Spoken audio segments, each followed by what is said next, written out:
Bonjour à toutes et à tous. Le soleil revient avec des températures légèrement en hausse, même s'il faudra quand même garder sur soi les petites vestes, puisque le vent du nord continue encore d'arriver sur le nord et le Pas-de-Calais. Les températures sont du coup de 17 degrés cet après-midi pour les maximales, que ce soit à Lille ou du côté de l'Homme, 14 degrés pour les maximales à Saint-Omer et au Touquet, et 13 degrés du côté de Boulogne, de Calais ou encore de Dunkerque. Bien sûr, vous retrouverez vos prévisions complètes concernant la météo, ce sera après cette édition. Dans ce journal, on s'intéresse au renouvellement du label Grand Site de France pour les deux caps, le cap Blanc-Nez et le cap Griné.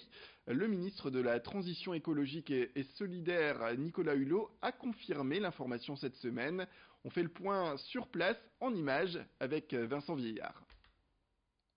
Depuis 2011, le Cap Griné et le Cap Blanc-Nez sont labellisés Grand Site de France, une récompense que les deux caps obtiennent de nouveau pour 6 ans. Ils retrouvent d'autres lieux célèbres, eux aussi primés, comme le Pont du Gard, la Pointe du Raz dans le Finistère, le Puy-de-Dôme en Auvergne, la Camargue gardoise ou encore la baie de Somme voisine. Alors ce label récompense un site classé de grande notoriété et de forte fréquentation. Cette distinction, c'est aussi la récompense de la mise en œuvre d'un projet de préservation, de gestion et de mise en valeur du site qui répond aux principes de développement durable. Alors il est vrai que le visage du Cap Griné et du Cap Blanc-Nez s'est considérablement transformé ces dernières années, notamment avec le balisage des chemins qui permettent d'arriver jusqu'à la pointe, ou encore la création et l'amélioration de parkings qui limitent les stationnements sauvages et anarchiques des touristes qui viennent chaque année nombreux. Près de 2 millions d'entre eux viennent découvrir ou redécouvrir les charmes de ces falaises ou des 7500 hectares de nature qui les entourent.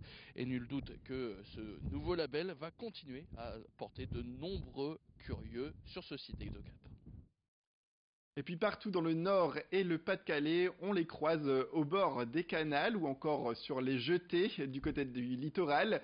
On part à la rencontre des quelques-uns des 2 millions de pêcheurs que compte la France aujourd'hui. Qu'ils soient donc, comme on le disait, au bord des étangs, en rivière ou en mer, eh bien ils sont des milliers à pratiquer dans la région, notamment près de Gravelines, comme ont pu s'en rendre compte Charlotte Bernard et Alexis Tessier.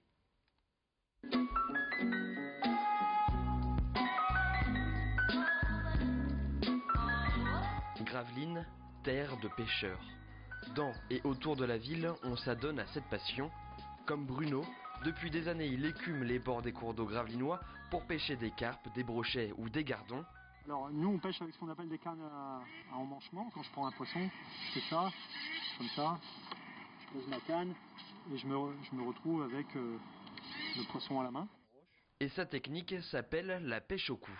On s'installe sur un poste de pêche qu'on appelle un coup, sur lequel on va amorcer, de manière à faire venir les poissons. En fait, on cherche à attirer les poissons, on amorce, alors on jette selon les cas des graines ou des mélanges de farine végétale ou animale. Une pratique très utilisée dans le nord le long des canaux, mais la pêche ici, c'est aussi sur la plage. La base nautique de la ville propose des initiations. Ce matin, une classe d'école primaire s'essaye à la pêche à la crevette. Je fais frotter, j'avance tout doucement. D'accord ? Et pour réussir à en attraper, il faut s'adapter. Les grosses particularités, c'est que oui, nous on est liés aux marées. Donc au niveau des marées, savoir si marée haute, marée basse. Après crevette, on aime bien aller à grand coefficient en marée basse car la mer se retire bien et on peut atteindre certaines surfaces qu'on ne pourrait pas à grand coef. Une pêche qui est d'abord une découverte de la nature. Dans cette initiation, tout ce qui est pêché est rejeté.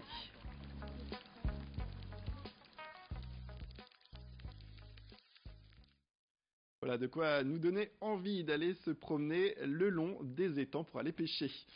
Dernier match pour le LOSC cette saison, un match pour la gloire du côté de Saint-Étienne samedi soir puisque les Lillois sont officiellement sauvés après leur victoire la semaine dernière contre Dijon au score de 2-1. Il faudra quand même que les Lillois soient concentrés s'ils ne veulent pas prendre une rouste au stade Geoffroy Guichard. Les Stéphanois étant encore en course pour la qualification en Coupe d'Europe. Ils vont être bien sûr surmotivés. Cette ultime conférence de presse était aussi l'occasion, vous vous en doutez, pour Christophe Galtier de parler de l'avenir. Sera-t-il encore l'entraîneur lillois la saison prochaine ? Dans sa tête, il a déjà tout préparé pour cette saison prochaine, pour ces prochains mois. Mais il l'a dit, si jamais le LOSC était relégué administrativement à cause de ses comptes, eh bien, il s'en irait.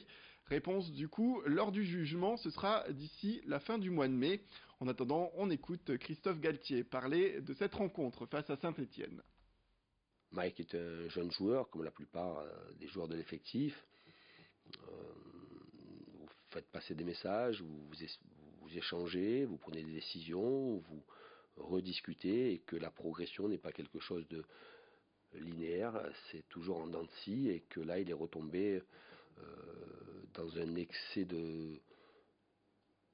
non pas de confiance, mais dans une prise de risque trop importante sur ce coup-là. Il était devenu beaucoup plus sobre ces derniers temps. Là, il est retombé dans un excès de confiance, une prise de risque. Est-ce qu'il sera le gardien samedi face à Saint-Étienne ? Oui. Et on parle également du coup de gueule de Roger Vico, le maire de l'Homme, qui s'insurge contre les occupations illégales de gens du voyage dans sa commune. Actuellement, 160 caravanes sont installées dans le secteur du parc urbain ou encore du Kinépolis, le cinéma de la ville. Des installations qui ont obligé notamment le club d'athlétisme à annuler cette semaine ses entraînements au stade des Ormes dans la commune. Selon Roger Vico, eh bien, la ville est des plus exposées aux occupations illicites.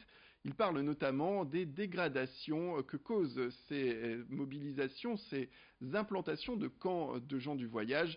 Au micro d'Idil Gunaï. J'ai 160 caravanes qui sont installées dans toute la ville, aujourd'hui dans tous les quartiers et depuis plus d'un an maintenant de manière permanente. Les forces de l'ordre sont en nombre insuffisant, elles ne sont pas en capacité d'intervenir dans des délais suffisants et ce sont les Lomoises et les Lomois qui subissent tout cela. L'an dernier, les nomades s'étaient installés au stade des Ormes, ça a occasionné près de 200 000 € de dégâts. Vol et destruction, ceci dit, moi je le dis très clairement, je ne stigmatise pas les gens du voyage dans leur ensemble, c'est le fait d'une minorité d'entre eux, c'est très clair. Les autres, tout simplement, s'installent ici parce que les autres communes ne respectent pas la loi et n'ont pas de terrain d'accueil, ce qui n'est pas notre cas, puisque nous sommes dotés d'un terrain d'accueil conforme à la loi Besson depuis 26 ans.